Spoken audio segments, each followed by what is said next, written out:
नमस्कार, मैं हूं मृत्युंजय कुमार झा और अगले आधे घंटे तक कमोडिटी मार्केट पर सबसे बड़ी कवरेज जारी है। आपके सवालों का सबसे बड़ा मंच तैयार है। तो आइए आज हम चर्चा की शुरुआत करेंगे रुपए के साथ, क्योंकि रुपया बहुत तेजी से नीचे जा रहा है और अब $1 का भाव 78 रुपये 80 पैसे के ऊपर चला गया है। इंट्राडे में 78.84 के निचले स्तर को छुआ है। क्लोजिंग प्राइस अभी आप देख रहे हैं 78.77, लेकिन दिन के कारोबार में ये 78 रुपये 84 पैसे तक घूम के आया है। आधे % से ज्यादा की गिरावट। रुपए में गिरावट का मतलब क्या है, इसको आप समझिए आसान भाषा में। मतलब ये कि $1 के लिए, मान लीजिए आपको $1 का कोई सामान मंगाना है अगर विदेश से, तो उसके लिए अगर पहले आपको 78 रुपये का भाव देना होता था, तो अब उसके लिए आपको 78 रुपये 80 पैसे से ज़्यादा चुकाने होंगे। मतलब आपको ज़्यादा पैसा खर्च करना पड़ेगा $1 की चीज़ खरीदने के लिए या $1 खरीदने के लिए। तो इसी को कहते हैं रुपए की कमज़ोरी।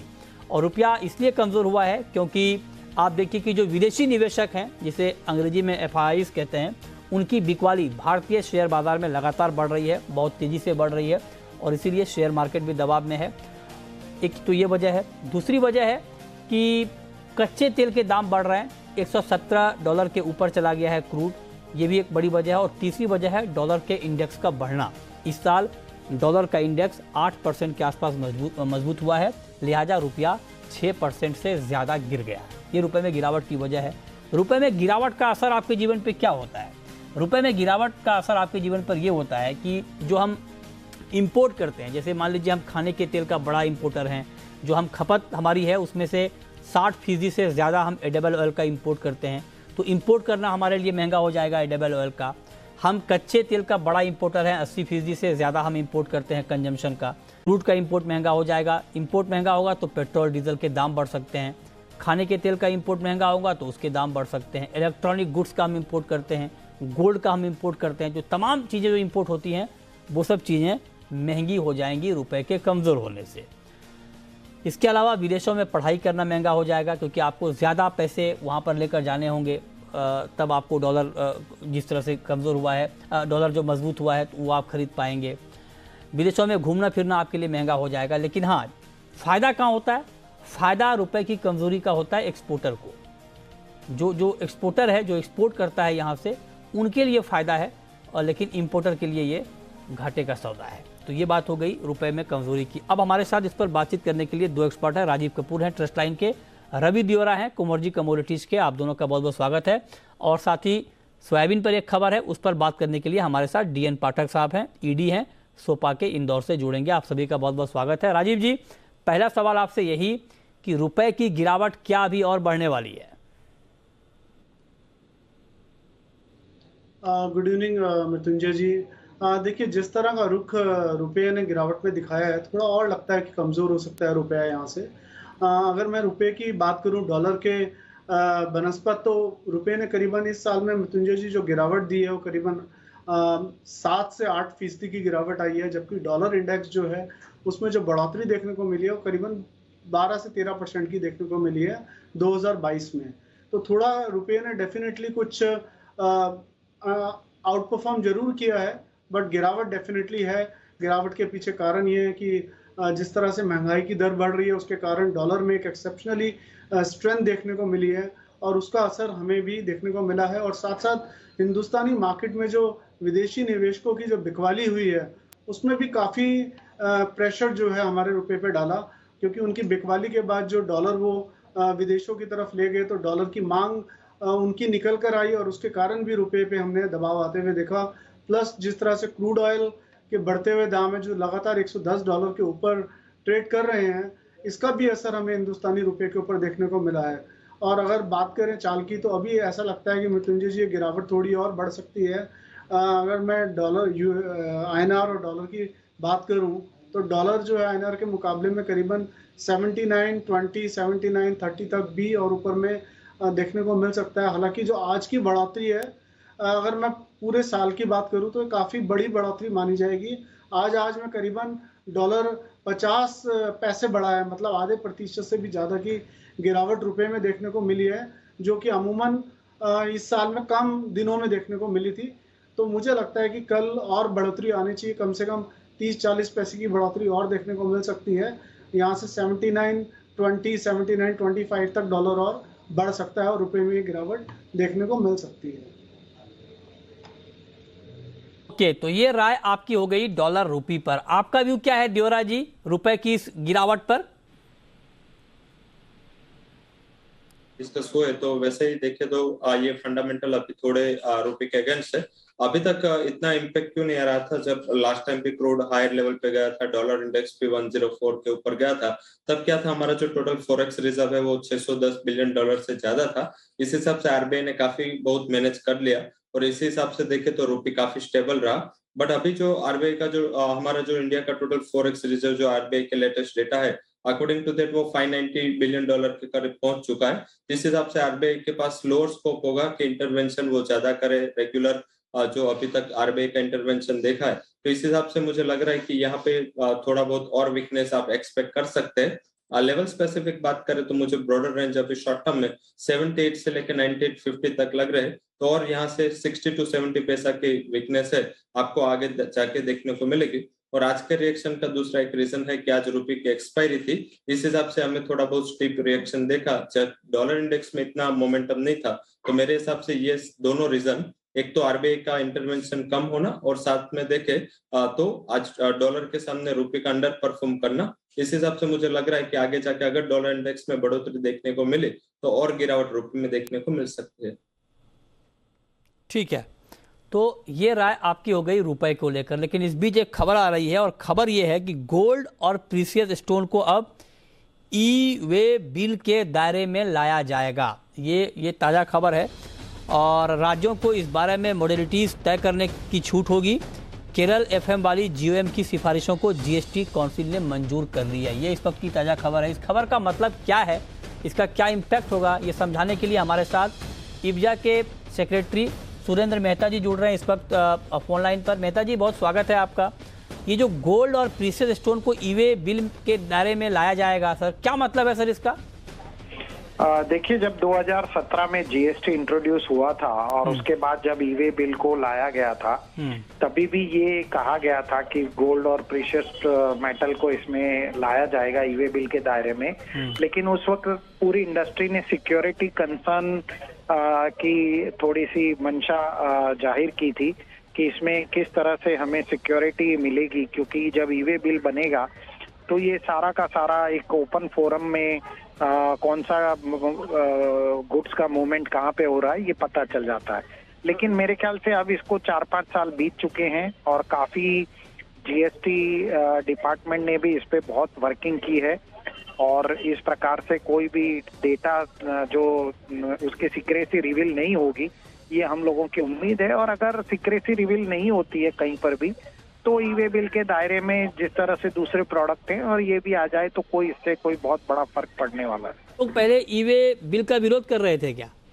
नहीं, हम विरोध नहीं कर रहे थे। हमारा ये कहना था कि ये जीएसटी नया एक्ट है 2017 में जब आया था, तो क्या जीएसटी डिपार्टमेंट या सरकार इस ईवे बिल की सिक्रेसी को मेंटेन कर पाएगी कि नहीं। और सरकार ने उस वक्त हमारी बात मान ली थी कि ये बात बिल्कुल सही है। लेकिन अब इसको 5 साल गुजर चुके हैं और 5 सालों में जीएसटी के जो सिस्टम है और जो ईवे बिल के सिस्टम है वो बहुत ही बढ़िया तरीके से काम कर रहे हैं। और ऐसा हमें कहीं पर भी सुनने नहीं मिला कि किसी सिक्रेसी को शेयर किया गया हो या किसी भी उसको कॉम्प्रोमाइज किया गया हो। तो यदि जीएसटी को प्रीशियस स्टोन और गोल्ड को ईवे बिल के दायरे में अब लाया जाता है तो मुझे नहीं लगता इससे कोई दिक्कत। ठीक है, चलिए, तो आप कह रहे हैं कि इसमें कोई दिक्कत नहीं है और ये ठीक कदम है। बहुत शुक्रिया मेहता जी आपका इस खबर पर हमारे साथ जुड़ने के लिए। चलिए आगे बढ़ते हैं और अब रुख करते हैं एक और महत्वपूर्ण खबर का। और पहले उस खबर का रुख करें, आपको एक छोटा कमेंट गोल्ड के ऊपर लेना जरूरी है क्योंकि रुपया जो कमज़ोर हुआ है उस गोल्ड के दाम बढ़े हैं। राजीव जी, संक्षेप में आप बताएं कि रुपए में कमजोरी का फायदा और गोल्ड कीमतों को आज मिलेगा क्या? 300 रुपए के आसपास की तेजी है गोल्ड में, ये तेजी आज के लिए और बढ़ सकती है क्या? मृत्युंजय जी, देखिए, अगर मैं गोल्ड की बात करूं, इंडियन मार्केट में गोल्ड करीबन 0.6% बढ़ा हुआ है और अगर मैं कॉमेक्स में देखूं तो गोल्ड करीबन वहां पर 0.2% बढ़ा है। तो जो रुपए की कमजोरी है ऑलरेडी गोल्ड में प्राइसिंग हो चुकी है। अगर फर्दर रुपया में कमजोरी आएगा तो डेफिनेटली गोल्ड को बेनिफिट मिलेगा। और जहां तक गोल्ड के प्राइस एक्शन की बात करें तो मिथुंजय जी, अगर हम देखेंगे तो पिछले कुछ दिनों से गोल्ड एक दायरे में ही है, और वो दायरा इसने 50,500 नीचे में एक सपोर्ट की तरह देखता है, और ऊपर में 51,100 एक सपोर्ट की रेसिस्टेंस की तरह देखता है। तो बाजार अभी इस छोटे दायरे में ही ट्रेड कर रहा है, 600 रुपए की रेंज में ही है। तो जैसा कि हमने पिछले शो में बताया था कि अगर रेंज के ऊपरी स्तर पर हो तो बिकवाली करें, निचले स्तर पर हो तो खरीदारी करें। अभी जब तक ये रेंज ब्रेक नहीं होता ट्रेंड बताना मुश्किल है, बट डेफिनेटली रुपए में अगर फर्दर रिकवरी फॉल आएगा, गिरावट आएगी, तो गोल्ड को थोड़ा बेनिफिट मिलेगा। ठीक है, तो ये राय आपकी गोल्ड के ऊपर है। लेकिन अब हम रुक करते हैं खबर की। खबर ये है कि सोयाबीन पर बुआई की ताज़ा रिपोर्ट आ गई है, और पिछले साल जो कुल बुआई हुई थी उसके मुकाबले अब तक करीब 26.5% के आसपास की बुआई पूरी हुई है। ताज़ा रिपोर्ट जिन्होंने जारी की है सोपा, तो इस वक्त सोपा के ईडी DN पाठक हमारे साथ जुड़ चुके हैं। पाठक जी, बहुत बहुत स्वागत है आपका। ये जो आपकी रिपोर्ट है सोयाबीन बुआई की, जिसमें आप लोगों ने कहा है कि लास्ट ईयर के मुकाबले 26.5% इलाकों में अब तक बुआई हो चुकी है जी, ये आंकड़ा क्या कहता है? ये आंकड़ा डराता है या ये आंकड़ा बताता है कि कोई चिंता की बात नहीं है, आगे बुआई और बढ़ जाएगी? मृत्युंजय जी, अभी आज की तारीख में बारिश जैसे आज भी नहीं है मालवा के रीजन में, मध्य प्रदेश के काफी बड़े हिस्से में, जो कि सोयाबीन का बड़ा हिस्सा है, तो थोड़ा सा कंसर्न होता है। लेकिन क्योंकि सोइंग की विंडो 10 जुलाई तक है, तो मैं बहुत ज्यादा वरीड नहीं हूँ। लेकिन अगर मानसून फर्दर डिले होता है तो थोड़ा सा कॉज ऑफ कंसर्न है। अभी इस वक्त तो मुझे लगता कोई नहीं है। अगर अगले एक आध दिन में बारिश होती है एक बड़े एरिया में, तो एरिया हम पूरा कवर कर सकेंगे पिछले साल वाला। नहीं, मतलब 31.5 लाख हेक्टेयर के आसपास में बुआई अब तक हुई है, और लास्ट ईयर करीब 120 लाख हेक्टेयर में बुआई हुई थी टोटल। आप कह रहे हैं कि 10 जुलाई तक सोइंग का विंडो है। आज हम आपसे बात कर रहे हैं 28 जून को, तो मतलब 12 दिन बचे हैं। तो 10-12 दिन में इतनी रिकवरी हो जाएगी क्या? बिल्कुल हो जाएगी। देखिए, जैसे ही बारिश होती है उसके 3 दिन में सोइंग हो सकती है। अच्छा। और हमारे पास 12-15 दिन है, तो अगर आज भी अनुमान है कि आज बारिश होगी, कल बारिश होगी। ये जो बड़ा एरिया मध्य प्रदेश का है और कुछ एरिया महाराष्ट्र का जहां बारिश का थोड़ा कंसर्न था, वहां अगर अभी भी बारिश होती है तो मुझे लगता है कि हम पिछले साल का आंकड़ा जरूर पार कर लेंगे। लेकिन अगर इससे और फर्दर डिले होता है तो थोड़ा कंसर्न है। तो 10 दिन के बाद ही रिपोर्ट जारी करते सर। 10 दिन के लिए डरा दिया आपने ये जारी करके कि बहुत कम हुआ है। लोग जानना चाहते हैं ना क्या हो रहा है, क्योंकि ग्राउंड पे क्या इतनी सारी खबरें आती हैं जो कि सिर्फ लोग ऐसे आप भी कब होता है कि हमने ऐसा हो गया होगा। तो हमारा काम है कि हम लोगों को बताएं कि हमने जो देखा है, कहाँ कितना हुआ है। डिस्ट्रिक्ट वाइज मैंने फिगर तैयार की है। अच्छा। तो लोगों को बताना जरूरी होता है, इसमें छुपाने वाली कोई बात तो है नहीं। अच्छा, एक बात कोई डराने वाली बात है, मैं तो अभी डरा हुआ नहीं हूँ। हाँ, ठीक बात है। ये बहुत महत्वपूर्ण बात आपने बताई। लेकिन एक बात मैं आपसे जानना चाहता हूँ सर कि ये जो बुआई के आंकड़े आपने दिए हैं, और करीब आप कह रहे हैं कि 26.5% के आसपास के हिस्सों में बुआई हो गई है, तो जहाँ बुआई हो रही है वहाँ क्या सिचुएशन है? मतलब वहाँ बारिश ठीक ठाक हुई है या वहाँ पर भी सिंचाई करके ये करना पड़ा है, कैसे? नहीं, वहाँ जहाँ भी बुआई हुई है वहाँ बारिश हुई है। अभी तो सिंचाई से कहीं भी बुआई नहीं हुई है सोयाबीन की। और बुआई जहाँ हुई है वहाँ कहीं एक आध जगह थोड़ा सा जर्मिनेशन का कंसर्न दिखाई दिया, एक आध जिले में, छोटे इलाके में, जो कि हमेशा होता है। अदरवाइज जर्मिनेशन भी सभी जगह से अच्छी रिपोर्ट है, अभी तक जर्मिनेशन ठीक है। अच्छा, तो अभी कह रहे हैं कि अभी तक ठीक है।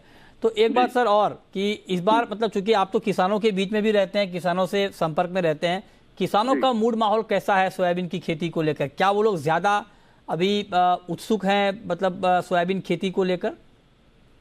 नहीं, किसान सोयाबीन खेती को लेकर बहुत उत्सुक थे और बहुत ही एक्साइटेड थे। बीच में थोड़ी प्राइसेस बीच में गिर गई, थोड़ा सोयाबीन खली का आयात अलाउ कर दिया, तो 2-3 चीजें ऐसी हुई जिससे किसान को थोड़ी निराशा जरूर हुई।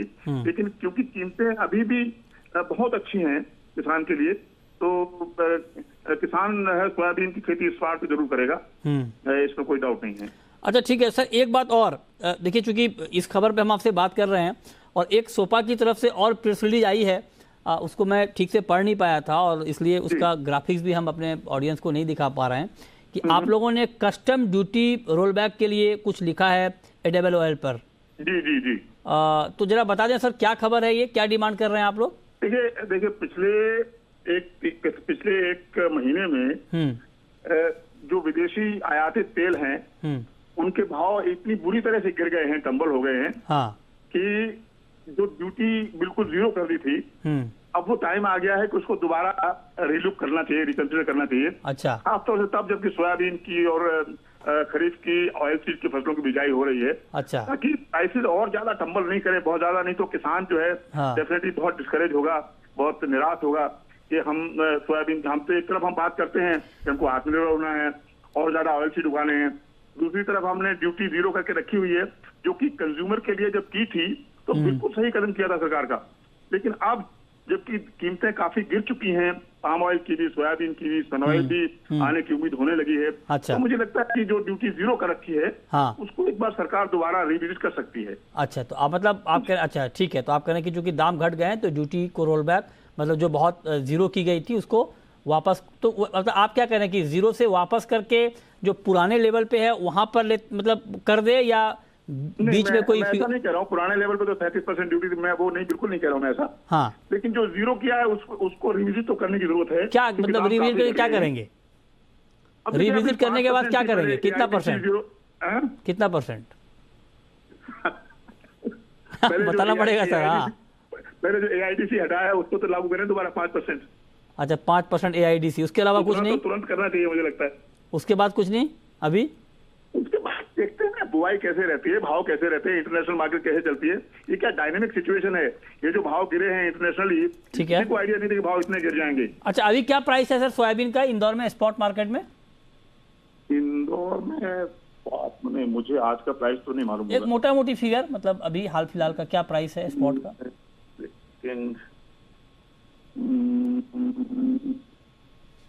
नहीं, मैं आज का प्राइस में नहीं दे पाऊंगा क्योंकि मैं एक्चुअली ऑफिस में भी नहीं हूँ।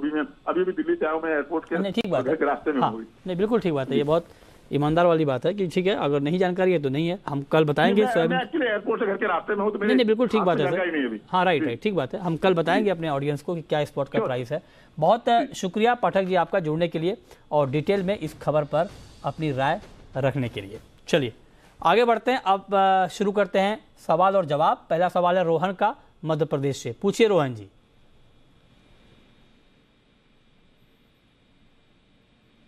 रोहन जी, आप सुन पा रहे हैं? लगता है हमारा संपर्क उनसे नहीं हो पा रहा, लेकिन चने के ऊपर उनका सवाल था, तो चने पर राजीव जी बताइए क्या लगता है अभी आपको चने का प्राइस आगे? मृत्युंजय जी, चने के बारे में मैं जानकारी नहीं दे पाऊंगा, माफी चाहूंगा इसके लिए। आप बताएं दियोरा जी। चने के लेवल्स देखे तो बिफोर ऐसा जैसे पहले एक्सपेक्टेशंस थी कि मार्केट थोड़ा बहुत गिरावट आया था, और अभी लोअर लेवल से अच्छी रिकवरी भी है। क्योंकि ये रिकवरी किस हिसाब से, क्योंकि जिस हिसाब से अभी फार्मर्स का इंटरेस्ट पल्सेस से दूर जा रहा है, और पल्सेस बास्केट का किंग चना है, और उसके प्राइस सारे जो पल्सेस है वो सबका ट्रेंड लीडर होता है। तो मुझे लग रहा है कि इस हिसाब से थोड़ा बहुत आपको 1 महीना और वेट करना पड़ेगा। ओवरऑल मेरा मानना है कि टिल अगस्त 10 मींस के अभी 1 से 2 महीने में आपको ऊपर की साइड 5200 से लेके 5400 तक के लेवल दिखने चाहिए। अभी करीबन अच्छी क्वालिटी का जो चना है वो 4600 के करीब प्राइस स्पॉट में चल रहा है। तो यहाँ से और मुझे लग रहा है कि 15 से 20% की उछाल आपको जैसे त्योहारी मांग आएगी मार्केट में तब मिलेगी। तो अगर आप बाय किया है या स्टॉक आपको होल्ड कर रहे हैं तो मुझे लग रहा है 1-2 महीना और रुके। ठीक है, अगला सवाल है रवि का। पूछिए रवि जी। जिगर का पूछिए जिगर जी। राजीव जी से सवाल है, आज गोल्ड में इंट्राडे में क्या करिए, कौन से भाव से क्या करूं? गोल्ड में इंट्राडे में किस भाव पर क्या करना चाहिए? किन से सवाल है आपका? राजीव जी से। राजीव जी से, हाँ बताइए राजीव जी, इंट्राडे में गोल्ड में क्या किया जाए? 51,000 की दहलीज पर गोल्ड का मार्केट खड़ा है इस वक्त। मृत्युंजय जी, आज गोल्ड ने लगातार सुबह से बढ़त बनाई हुई है और एक स्ट्रेंथ भी दिखा रहा है, और साथ में रुपए की कमजोरी भी है। मेरी राय रहेगी कि गोल्ड में थोड़ी गिरावट आए, अराउंड 50,800 के आसपास भी भाव मिले तो खरीदारी का ही ट्रेड बनाए। मुझे लगता है कि एक बार मार्केट जो है 51,000 से और 51,100 के तक के ऊपर में टारगेट दिखा सकता है। और इसमें मृत्युंजय जी जो स्टॉप लॉस है वो मेंटेन करके चलना है। थोड़ा मैं रिवाइज कर रहा हूँ कॉल को अपनी, 50,600 का स्टॉप लॉस रखना है। 50,800 पे खरीदना है, 50,600 का स्टॉप लॉस रखना है। 51,000 से 51,100 का टारगेट रहेगा। 51,100 का टारगेट आज ही आ जाएगा सर, ये टारगेट 51,100 का? जी मृत्युंजय जी, काफी पॉसिबिलिटीज हैं। आज लगातार बाजार बढ़ा हुआ है और थोड़ा एक दो आंकड़े हैं यूएस के कंज्यूमर बेस के भी आने हैं, कुछ सीबी इंडेक्स के आने हैं, तो उससे मुझे लगता है 7:30 बजे के आसपास एक पुश और मिल सकता है। ठीक है, अगला सवाल है फरहान का। पूछिए फरहान। गुड इवनिंग सर जी। गुड इवनिंग, पूछिए सर जी। मेरा सवाल मेंथा ऑयल पर राजीव कपूर सर से है। मैं मेंथा ऑयल में ये हो क्या रहा है, कोई बॉटम वॉटम बनाएगा नहीं बनाएगा नीचे में, इसका बॉटम बन ही नहीं रहा। हालात क्या है हाजिर में? तो बहुत हालात जो खराब है। हाजिर में हालात खराब है, आप कहने कि यहाँ पर बॉटम कब बनेगा? बताइए राजीव जी, क्या हो रहा है मेंथा में? देखिए मृत्युंजय जी, अगर मैं भाव की बात करूं तो भाव लगातार 1000 के ऊपर ही बने हुए हैं, 1000 के नीचे टिक नहीं रहे हैं। और ऐसा नहीं है कि कोई बहुत बड़ी गिरावट देखने को मिल रही है। बाजार टूट नहीं रहा है मांग कम होने के कारण, परंतु फसल में जो तेल की कमी है वो एक सपोर्ट की तरह रोल भी प्ले कर रहा है मेंथा में। तो मुझे लगता नहीं है कि बाजार बहुत भारी गिरावट दिखाएगा मेंथा का। अगर 1000 के स्तर के नीचे भी सस्टेन किया तब भी मुझे लगता है कि 980-970 के आसपास सस्टेन कर जाना चाहिए मेंथा ऑयल। तो बहुत बड़ी गिरावट अभी तो दिखती नहीं है मुझे।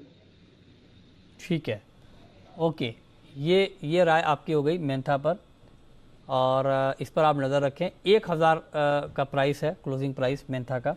अच्छा, क्रूड में दियोरा जी ठीक ठाक तेज़ी आ गई है, और कच्चे तेल में आप देखें इस वक्त ब्रेंट का भाव 117 के ऊपर है, नाइमेक्स क्रूड 111 के ऊपर है, और एमसीएक्स पर भी कच्चे तेल में तेज़ी है। आप देख लीजिए एमसीएक्स पर भाव इस वक्त करीब 2.25% ऊपर है, 8800 के करीब। क्या करना चाहिए क्रूड में? जरूर से G7 मीटिंग ने काफी फ्यूल क्रूड में रखा है उसकी तेजी में। तो बेसिकली G7 में जो मार्केट की एक्सपेक्टेशंस थी रशियन क्रूड में सप्लाई उसकी टाइट करने के लिए, या उसका जो G7 नेशन है उन्होंने भी एक डेटा रिलीज किया कि टोटल जो G7 का इंपोर्ट है रशिया से वो सिर्फ $19 बिलियन था ये क्वार्टर में। तो आई थिंक ये सही में चिंताजनक बाबत है, क्योंकि आगे जाके जैसे ही अगर ये सप्लाई कम रही तो मेरे हिसाब से प्राइसेस में जल्दी से कोई करेक्शन नहीं आएगा। ओपेक की मीटिंग भी ये वीक शेड्यूल है, तो आई थिंक इसके ऊपर भी मार्केट फोकस करना चाहेगा। तो मुझे लग रहा है बिफोर ओपेक मीट कोई बड़ा करेक्शन में नहीं देख रहा हूँ। आफ्टर मीट शायद आपको एक बड़ा करेक्शन हायर लेवल से थोड़ा बहुत प्रॉफिट बुकिंग के पार्ट में देखने को मिले। अभी अगर कोई स्ट्रेटेजी आपको करनी है या आपको अगर कोई ट्रेड करना है तो 8770 के करीब प्राइसेस चल रहे हैं। थोड़े डिप पे 8750 के करीब एक बार बाइंग की अपॉर्चुनिटी लेनी चाहिए। 8700 का स्टॉप लॉस, एक लिमिटेड टारगेट 8900 का आपको शॉर्ट टर्म में देखने को मिल सकता है, मींस के 1 से 2 ट्रेडिंग सेशन में। अगर इंट्राडे का आपका व्यू है तो 8850 का टारगेट मुझे लग रहा है कि इवनिंग सेशन में क्रूड में दिखना चाहिए। ठीक है, अगला सवाल है शिव शंकर का। पूछिए शिव शंकर जी। जी नमस्कार मृत्युंजय जी। नमस्कार, पूछिए सर। आज इंट्राडे में सिल्वर पे क्या करना चाहिए सर? इंट्राडे में सिल्वर में क्या करना चाहिए? 60,392 ये एमसीएक्स पर चांदी का ताजा भाव है। बताइए राजीव जी, एग्जैक्टली इसी प्राइस पर कोई कॉल आपके पास चांदी में? मृत्युंजय जी, मुझे लगता है सिल्वर में भी खरीदारी का ही ट्रेड बनाना चाहिए। सिल्वर भी लगातार सुबह से अपनी बढ़त बनाए हुए है। थोड़ा करेक्शन आने पर, मतलब यहाँ से 200 रुपए की करेक्शन आती है तो खरीदारी का ट्रेड इनिशिएट करना चाहिए। स्टॉप लॉस रखना चाहिए 59,700 रुपए का, और हमें लगता है बाजार एक बार 60,900 तक ऊपर में टारगेट दिखा सकता है। ठीक है, बहुत शुक्रिया राजीव जी आपका, दियोरा जी आपका जुड़ने के लिए, बताने के लिए कहाँ पर कमाई के मौके बन सकते हैं।